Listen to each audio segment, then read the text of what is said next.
محرم کے مہینے کو میرے محترم بھائیوں سوگ کا مہینہ سمجھنا قرآن و سنت سے ثابت نہیں۔ اس میں شادی اور دیگر خوشی کے کاموں سے گریز کرنا شریعت میں اس کا ثبوت نہیں۔ ماہ محرم میں اہل و عیال پر اس نیت سے فراخی کرنا اور سبیلیں لگانا اور سارے سال اللہ اس پہ فراخی کرے گا، اس کا شریعت میں ثبوت نہیں۔ قبروں کو مرمت کرنا، اس کا شریعت نے حکم نہیں دیا۔ ان پہ فاتحہ خوانی کرنا اور پھول اور چڑھاوے چڑھانا، یہ رسول اللہ صلی اللہ علیہ وسلم کی سنت سے ثابت نہیں۔ عاشورے کے دن نہ جانے بھول کر یا کیسے تعزیے نکالنا اور ان کی تعظیم کرنا اور کھانے پکا پکا کے تقسیم کرنا، شریعت میں اس کا ثبوت نہیں۔ محرم کے پہلے عشرے میں مجالس عزا اور اس طرح کے ماتم کی محفلیں بپا کرنا رسول اللہ صلی اللہ علیہ وسلم کی سنت نہیں، اور ان میں شریک ہونا اور میٹھے دودھ اور نہ جانے کس کس انداز سے سبیلیں لگانا جائز نہیں۔ بطور سوگ سیاہ لباس زیب تن کرنا اور بچوں کو سیدنا حسین رضی اللہ تعالی عنہ کا فقیر کہنا اور ان کو فقیر بنا کے سبز لباس پہنانا، اور اسی طرح ذوالجناح گھوڑے کو متبرک سمجھنا، چومنا، خود اور بچوں کو اس کے نیچے سے گزارنا کہ قسمت اچھی ہو جائے گی، اور ثواب کی نیت سے ایسے اعمال کرنا، میرے معزز میرے محترم بھائیوں، کسی حدیث سے ثابت نہیں، نہ یہ قرآن کا حکم ہے۔ مسلمان مثبت سوچ کا مالک ہوتا ہے، مسلمان ہمیشہ اللہ کا تقرب حاصل کرنے کے لیے کام کرتا ہے، اور اللہ کا تقرب اس وقت تک نہیں مل سکتا جب تک قرآن کے مطابق عمل نہ ہو، جب تک حدیث کے مطابق عمل نہ ہو۔ سمجھائیے، بتائیے، بیان کیجئے، لڑائی کے ساتھ نہیں، فساد کے ساتھ نہیں، تانے کے ساتھ نہیں، یہ نیت کر کے کہ بھولے ہوں کو ہم سیدھا راہ دکھائیں گے، جنت کی راہ، اللہ کے رسول کی راہ، قرآن کی راہ، حدیث کی راہ، یہی میرے اس مقدس مہینے کے پیغامات ہیں جن کو ہمیں سمجھنا ہے، اور ان پیغامات کی روشنی میں اپنے نئے سال کا آغاز کرنا ہے۔ دعا کیجئے اللہ رب العزت جتنے یہ بات سن رہے ہیں، اللہ سب کے گناہوں کو معاف فرما دے، سب کی خطاؤں سے درگزر فرما دے، الہ العالمین سب کو عزتوں، رحمتوں، راحتوں، برکتوں سے نواز دے۔ مولا کریم جو بیمار ہیں روحانی یا جسمانی، اے اللہ ان کی بیماریوں کو شفا میں بدل دے۔ اس ہستی کی تربیت یافتہ صحابہ کرام رضی اللہ عنہم و ارضاہم، اللہ تعالیٰ نے ان کے ایمان کو اتنا پسند کیا کہ قیامت تک آنے والی انسانیت کے ایمان کے لیے ان صحابہ کے ایمان کو میزان اور پیمانہ بنا دیا۔ کن اصولوں کی روشنی میں ان کی تربیت اور تزکیہ کیا گیا؟ ان اصولوں میں سے ایک اصول یہ تھا کہ رسول اکرم صلی اللہ علیہ وآلہ وسلم نے انہیں یہ تربیت دی تھی کہ وہ مواسم جو اجر و ثواب کو بڑھانے کے مواسم ہیں ان کا اہتمام کیا کرو۔ ایک مبارک موسم رمضان المبارک کا گزرا، ابھی چند ہی ایام کے بعد ایک ایسا موسم شروع ہونے والا ہے جس میں ہر مومن اپنے ایمان کی تجارت کو فروغ دے سکتا ہے۔ عالمی منڈی میں بھی کچھ ایام، کچھ مہینے مقرر ہیں جہاں تاجر اپنی تجارت کو فروغ دینے کے لیے کوشش کرتا ہے۔ ایک مومن، اس کی سب سے بڑی تجارت جنت کی تجارت ہے، اللہ کی رضا حاصل کرنے کی تجارت۔ اس کو فروغ دینے کے لیے وہ مواقع کی تلاش میں ہوتا ہے، وہ ان ساعتوں کے انتظار میں ہوتا ہے کہ میرا ایمان کیسے بڑھ سکتا ہے، میں اللہ کے قریب کیسے ہو سکتا ہوں، اللہ کی رضا مجھے میسر کیسے آ سکتی ہے، اور میں اللہ کے محبوب لوگوں کی صف میں کیسے شامل ہو سکتا ہوں۔ اس کی ٹاپ پریورٹی یہی ہوتی ہے۔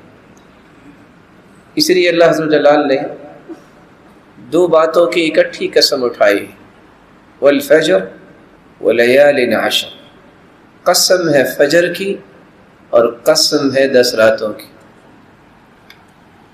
اللہ ذو الجلال نے ان 2 چیزوں کی قسم اٹھائی ہے، تو آخر کیوں قسم اٹھائی ہے؟ فجر کی قسم،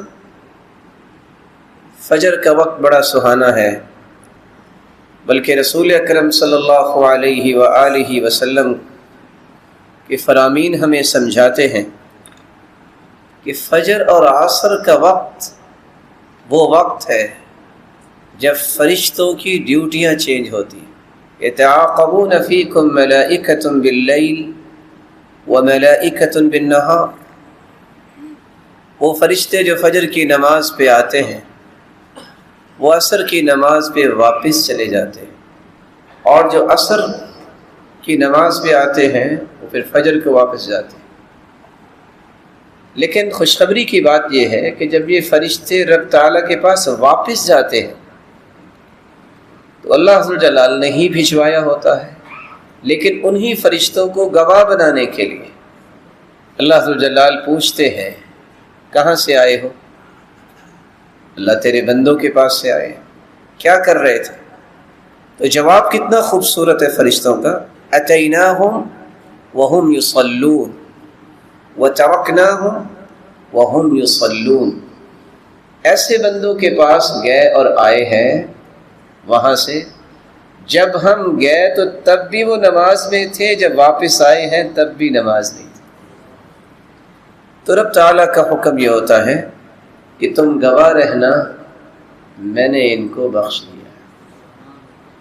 والفجر، اللہ ذو الجلال نے اس فجر کی قسم اٹھائی ہے کیونکہ رسول اللہ صلی اللہ علیہ وآلہ وسلم نے خوشخبری سنائی ہے، من صلی الصبح فهو في ذمة الله فلا تخفر الله في عهدي، جو فجر کی نماز پڑھ لیتا ہے وہ اللہ کی ضمانت میں چلا جاتا ہے۔ اللہ کی ضمانت کو نہ توڑا کرو۔ دنیا میں بھی ضمانت ملتی ہے تو انسان اپنے آپ کو ریلیکس فیل کرتا ہے۔ حتی یمسی، دوسری روایت کے الفاظ ہیں شام تک یہ شخص اللہ کی امانت اور ضمانت میں چلا جاتا ہے جو فجر کی نماز با جماعت پڑھتا ہے۔ اس لیے اللہ جلال نے فجر کے وقت کی قسم اٹھائی ہے، بلکہ آپ صلی اللہ علیہ وآلہ وسلم نے صحابہ کرام کو یہ بات بھی سمجھائی تھی، رکعتا الفجر خیر من الدنیا وما فیہا۔ آج دنیا بحث کرتی ہے کہ دنیا میں اس وقت سب سے زیادہ امیر کون ہے، درم و دینار ڈالرز کی ریل پیل کو دیکھ کے فیصلہ ہوتا ہے کہ کس کے پاس مال زیادہ ہے، لیکن شریعت یہ کہتی ہے رکعتا الفجر خیر من الدنیا وما فیہا، یہ فجر سے پہلے جو 2 رکعتیں پڑھنا ہے، دنیا اور جو کچھ دنیا میں ہے ان سب سے بہترین یہ 2 رکعتیں۔ یہی وجہ ہے کہ آپ صلی اللہ علیہ وسلم نے فجر کی 2 سنتیں اور وتر نہ سفر میں چھوڑا ہے نہ حضر میں چھوڑا ہے۔ رسول اللہ صلی اللہ علیہ وآلہ وسلم نے اس لیے خوشخبری سنا دی تھی، من صلی العشاء فی جماعہ فکأنما قام نصف اللیل ومن صلی الصبح فی جماعہ فکأنما صلی اللیل کلہ، جس کی قسمت میں عشاء کی نماز با جماعت لکھی گئی ہے اس نے پڑھی ہے، کوئی معمولی آدمی نہیں ہے۔ کتنے لوگ سو جاتے ہیں، کتنے لوگ اپنی خواہشات کی تکمیل میں ہوتے اور عشاء کی نماز نہیں پڑھتے۔ کوئی فجر اور عشاء کی نماز دونوں با جماعت پڑھ لے، یہ ایسا شخص ہے جس نے ساری رات قیام کیا ہے۔ اس لیے آپ صلی اللہ علیہ وسلم نے فرمایا تھا اثقل الصلوات علی المنافقین صلاۃ الفجر و صلاۃ العشاء، مومنوں پہ تو بھاری نہیں ہے، منافقوں پہ یہ دونوں نمازیں بھاری ہیں، فجر کی بھی اور عشاء کی نماز بھی۔ اور اس کی خاص وجہ بھی بیان کی گئی ہے، فجر کو بھی اندھیرا ہوتا ہے اور عشاء کو بھی اندھیرا ہوتا ہے۔ منافق جو ہے وہ اس وقت ہی کام کرتے جب لوگ دیکھ رہے ہوتے. اب چونکہ اندھیرے میں کوئی دیکھ نہیں رہا ہوتا، ان کا تعلق تو اللہ کے ساتھ وہ نہیں ہوتا، وہ تو لوگوں کے دکھاوے کے لیے کام کرتے. اس لیے وہ اس اندھیرے کی نمازوں میں کھسکنے کو عافیت سمجھتے. اور مسند بزار کی روایت نے ایک بات کا اضافہ کر دیا، الذین تثاقلت رؤوسهم عن الصلاة، جن لوگوں کے سر بوجھل اور بھاری ہو جائیں فجر اور عشاء کی نماز پہ، یہ منافقت کی نشانی ہے. اور سچی بات یہ ہے کہ جو لذت اللہ نے فجر کی نماز میں رکھی ہے وہ کسی نماز میں بالکل انسان تر و تازہ ہوتا ہے.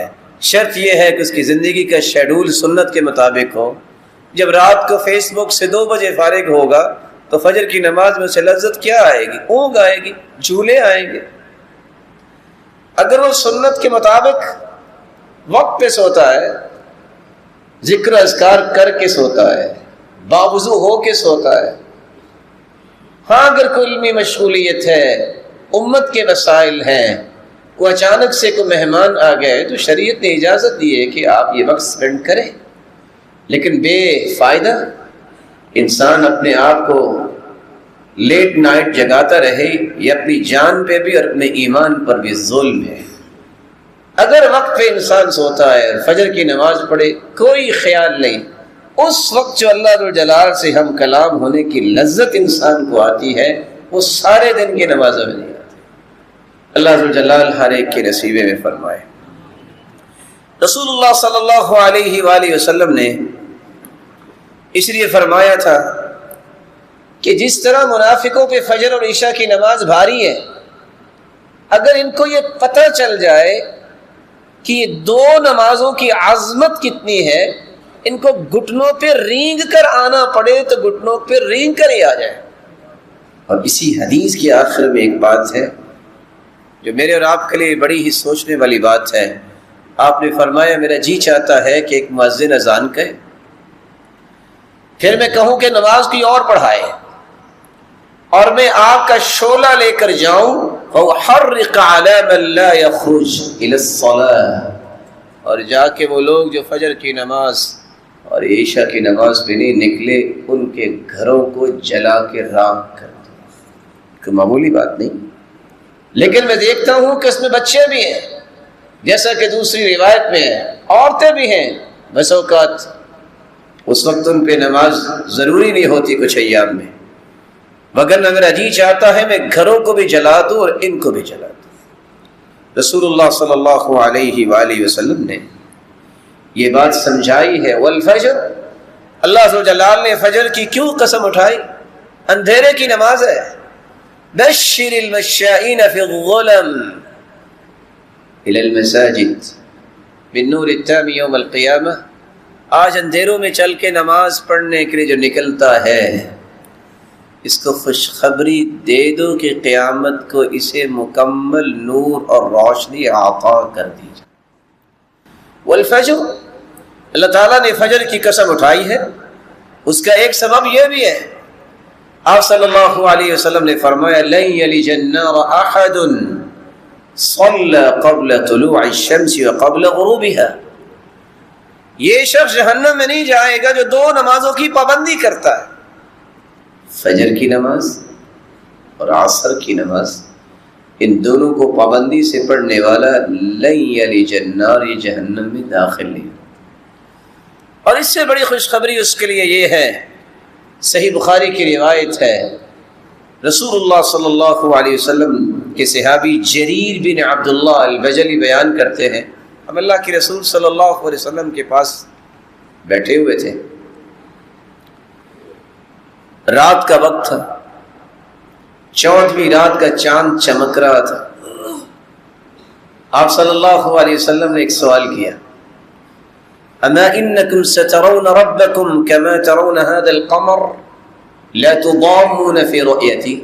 میرے صحابہ چاند کو دیکھ رہے دیکھ رہے اس چاند کو دیکھنے میں کوئی رکاوٹ ہے؟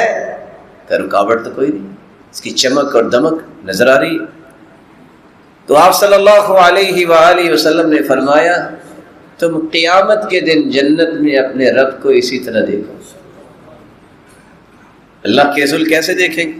بس شرط ایک ہے، فَإِنِ اسْتَطَعْتُمْ أَلَّا تُغْلَبُوا عَلَى صَلَاةٍ قَبْلَ طُلُوعِ الشَّمْسِ وَقَبْلَ غُرُوبِهَا، ایک فجر کی نماز اور ایک عصر کی نماز کی پابندی تم کر لینا، جنت میں رب کا دیدار تمہیں اسی طرح نصیب ہوگا جس طرح 14ویں رات کے چاند کو دیکھا۔ والفجر وليال عشر، اللہ ذو الجلال ہمیں اس قسم کی عظمت کو سمجھنے کی توفیق دے اور پھر فجر کا پابند بھی بنائے۔ ولیال عشر، 10 راتوں کی قسم اللہ ذو الجلال نے اٹھائی ہے۔ ابو عثمان النہدی رحمہ اللہ بیان کیا کرتے تھے،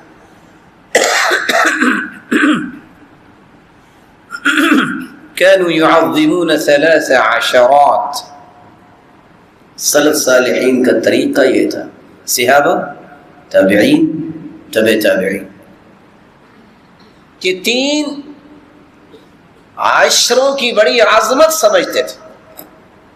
العشر الاول من المحرم، والعشر الاول من ذی الحجہ، والعشر الاواخر من رمضان، رمضان کے آخری 10 دن، ذو الحجہ کے پہلے 10 دن اور محرم کے پہلے 10 دن۔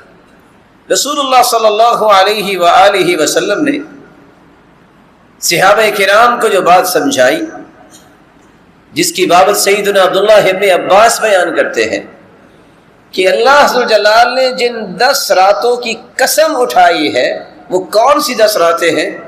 ان اللیالی العشر التي اقسم اللہ بها هي لیالی العشر الاول من ذی الحجہ، یہ ذی الحجہ کے پہلے 10 دن کی راتیں ہیں جن کی قسم اللہ عز و جلال نے اٹھائی ہے۔ کہ ان 10 راتوں کی قسم، راتیں تو سال میں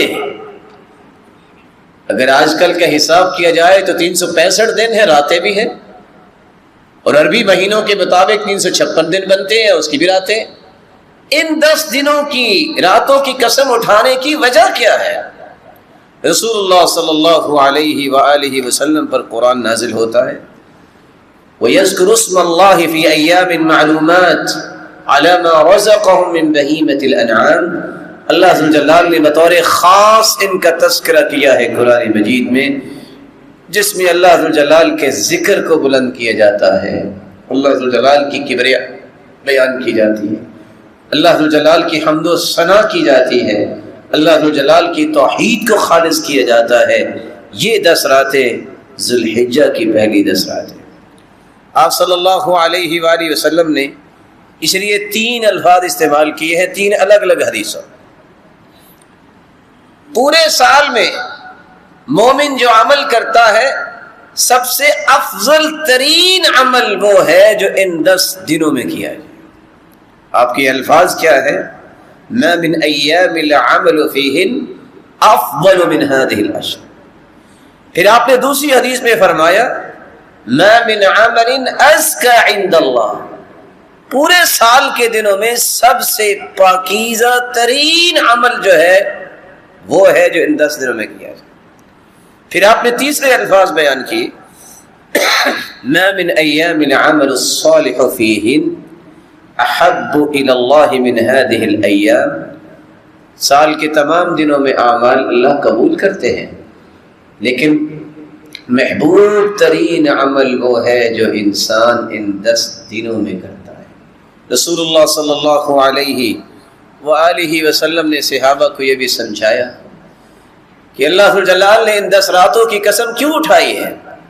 سلسلہ صحیح الجامع کی روایت ہے، ابھی اللہ نے کائنات کو پیدا نہیں کیا تھا، پوری دنیا جو قیامت تک پیدا کرنی تھی ان سب کی روحوں کو اللہ نے میدان عرفات میں بکھیر دیا اور ان سے وعدہ لیا الست بربکم، کیا میں تمہارا رب ہوں کہ نہیں؟ قالوا بلا، ساری مخلوق نے اقرار کیا کہ ہاں اے اللہ آپ ہمارے رب ہیں۔ یہ جو وعدہ لیا اپنی مخلوق سے وہ انہی 10 دنوں میں لیا، بلکہ رسول اللہ صلی اللہ علیہ وآلہ وسلم نے یہ بات بھی صحابہ کو سمجھائی۔ امام مجاہد نقل کرتے ہیں کہ اللہ جلال کے ساتھ ہم کلامی کے لیے گئے موسیٰ علیہ السلام 30 دن کے لیے. لیکن اللہ سے ہم کلام ہونے کی لذت کی کیا ہی بات ہے. وَوَاعَدْنَا مُوسَى 30 لَيْلًا فَأَتْمَمْنَاهَا ب10. اللہ نے 10 اور راتیں بڑھا دی. ذوالقعدہ کا پہلا مہینہ تھا 30 راتیں، تو 10 راتیں جو بڑھائی تھی وہ یہی ذوالحجہ کی 10 راتیں تھیں. وَلَيَالٍ عَشْرٍ. اللہ ذو جلال نے ان 10 راتوں کی قسم کیوں اٹھائی ہے؟ اسلامی احکامات کو اللہ نے مکمل کیا تو کب؟ انہی 10 دنوں میں. یہودی سیدنا عمر کے پاس آئے اور آ کے کہتے ہیں کہ آپ کے قرآن میں ایک ایسی آیت نازل ہوئی ہے، اگر کہیں یہودیوں پہ نازل ہو جاتی نا تو ہم تو اس دن کو عید بنا لیتے جس دن یہ آیت نازل ہوئی تھی. تو سیدنا عمر بن خطاب نے پوچھا وہ کون سی آیت؟ قال یوم اکملت لکم دینکم واتممت علیکم نعمتی. یہ آیت نازل ہوئی ہے، اتنی بڑی آیت ہے کہ دین مکمل ہو گیا ہے، اب اس میں کسی بھی اضافے کی ضرورت نہیں. تو سیدنا عمر رضی اللہ تعالیٰ نے جواب دیا کہ میں جانتا ہوں عرفے کا دن تھا، عصر کے بعد اللہ کے رسول اونٹنی پر بیٹھے ہوئے تھے، صحابی نے مہار پکڑی ہوئی تھی، تب یہ آیت نازل ہوئی آپ کی وفات سے 81 دن پہلے. اور یہ ہمارے لیے عید کا دن ہی ہے. الحج عرفہ، مومن کی سب سے بڑی عید یہ ہے جس دن جہنم سے آزاد ہو جائے. اور اللہ ذو جلال سب سے زیادہ عرفے کے دن لوگوں کو جہنم سے آزاد کرتے ہیں. وَلَيَالٍ عَشْرٍ. اللہ ذو جلال نے ان 10 راتوں کی قسم اٹھائی ہے. اس کا سبب یہ بھی ہے کہ ان 10 راتوں میں اللہ ذو جلال نے ایسے اعمال ان 10 دنوں میں جمع کر دیے ہیں جو پورے سال میں جمع نہیں ہوتے. آپ سارا سال نماز تو پڑھ سکتے ہیں، پڑھنی بھی چاہیے، صدقہ بھی کر سکتے ہیں، آپ روزہ بھی رکھ سکتے ہیں کیونکہ رمضان اس سے پہلے ہے. لیکن ان 10 دنوں میں ایک چیز کا اضافہ ہوتا ہے جو سال میں کبھی نہیں آپ کر سکتے، آپ حج کر سکتے. اس لیے امام ابن حجر اسقلانی رحمۃ اللہ علیہ جو صحیح بخاری کی شرح لکھنے والے ہیں وہ بیان کرتے ہیں والذی یظہر ان السبب في امتیاز 10 ذی الحجہ لمكان اجتماع امہات العبادة فيه وهي الصلاة والصدقة والحج ولا يتأتى ذلك في غيره. جو سمجھ میں آتا ہے وہ یہ ہے کہ اللہ ذو جلال نے ان 10 راتوں کو جو فضیلت دی اور قسم اٹھائی ہے اس کا سبب یہ ہے کہ تمام بڑی عبادتوں کو ان 10 دنوں میں جمع کر دیا ہے. نماز ہے، روزہ ہے اور صدقہ ہے، اور اس کے ساتھ حج کو بھی انہی دنوں میں رکھ دیا. اب سوال یہ ہے کہ اللہ ذو جلال نے تو 2 چیزوں کی قسم اٹھائی ہے. ایک مسلمان کی ذمہ داری کیا ہے؟ مجھے یہ 10 دن گزارنے کیسے چاہیے؟ اللہ نے فجر کی بھی قسم اٹھائی ہے. تو پہلا کام تو مجھے یہ کرنا چاہیے کہ یہاں اٹھنے سے پہلے یہ عہد کرنا چاہیے کہ میں زندگی میں فجر میں سستی نہیں کروں. اور یہی انسان کی بلندی اور عظمت کی دلیل ہے کہ وہ ہر روز اللہ نے اسے صحیح سلامت جو ہے بیدار کیا ہے تو سب سے پہلے اس خالق کے سامنے جھکے جس نے اسے سینکڑوں کیا ہزاروں نعمتوں سے نواز رکھا. اللہ نے اگر دوسری قسم اٹھائی ہے 10 دنوں کی تو ان 10 دنوں کو کیسے گزارے؟ سب سے پہلا کام یہ کرنا چاہیے، سچی بات ہے جو آج بھول گئے ہم کہ یہ بھی کام ہے. جب چاند نظر آئے تو دعا کرنی چاہیے. اور حیرانگی کی بات ہے کہ آج 100 میں سے کتنے لوگوں کو یہ دعا یاد ہے. یعلمون ظاہرا من الحیات الدنیا وهم عن الآخرة هم غافلون. قرآن کہتا ہے دنیا کی زندگانی کی وہ مائکرو ڈیٹیلز یہ جانتے ہیں کہ آپ سن کے آشش کرتے ہیں لیکن آخرت کے بارے میں کوئی فکر نہیں. اللہ کے رسول نے سکھایا یہ ہے کہ جب چاند نظر آئے، ہمیں زیادہ سے زیادہ چاند کی امید ہوتی ہے تو کب؟ عید کب آئے گی ذرا چاند دیکھیے. بڑے شد و مت سے دیکھتے ہیں، اس وقت بھی عید کی خوشی میں نعرے تو لگ جاتے ہیں، دعا پھر بھی سارے نہیں پڑھتے. لیکن میں یہ آپ کے دل میں محبت اور احترام سے یہ بات اتارنا چاہتا ہوں کہ اگر یہ 7 دعائیں میں اور آپ چاند کو دیکھ کے مانگ لیں اور کر لیں تو میری اور آپ کی زندگی میں اثر کیا مرتب ہوگا؟ آپ صلی اللہ علیہ وسلم نے فرمایا، جامع ترمذی کی روایت ہے، کان اذا رأى الہلال، آپ جب چاند کو دیکھتے تو یہ کہتے ہیں، اللہم اہلہ علینا بالیمن والایمان والسلامت والاسلام ربی وربک اللہ۔ یا اللہ، یہ چاند جو نکلا ہے تیرے حکم سے نکلا ہے، اس چاند کو ہمارے لیے برکت کا باعث بنا، ہمارے ایمان کی مضبوطی کا باعث بنا، سلامتی کا پیغام بنا اور اسلام کی بلندی کا پیغام بنا۔ 4 دعائیں۔ اور دوسری روایت کے الفاظ ہیں، والتوفیق لما تحب وترضى، اے اللہ اس چاند، اس پورے مہینے میں اس عمل کی توفیق عطا فرمانا جس سے تو راضی ہو جائے، جو تیرے لیے پسندیدہ عمل۔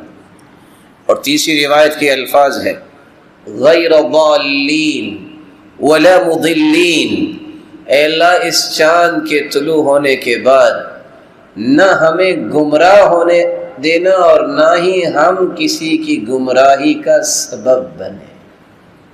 اللہ جانتا ہے اگر یہ ساری دعائیں کرنے والوں کے حق میں قبول ہو جائیں، پورے مہینے میں برکتیں اس کے قول، اس کے عمل، اس کی سوچ، اس کے نظریے، اس کے کام، اس کے گھر بار میں، اس کے خاندان میں، اس کے کاروبار میں۔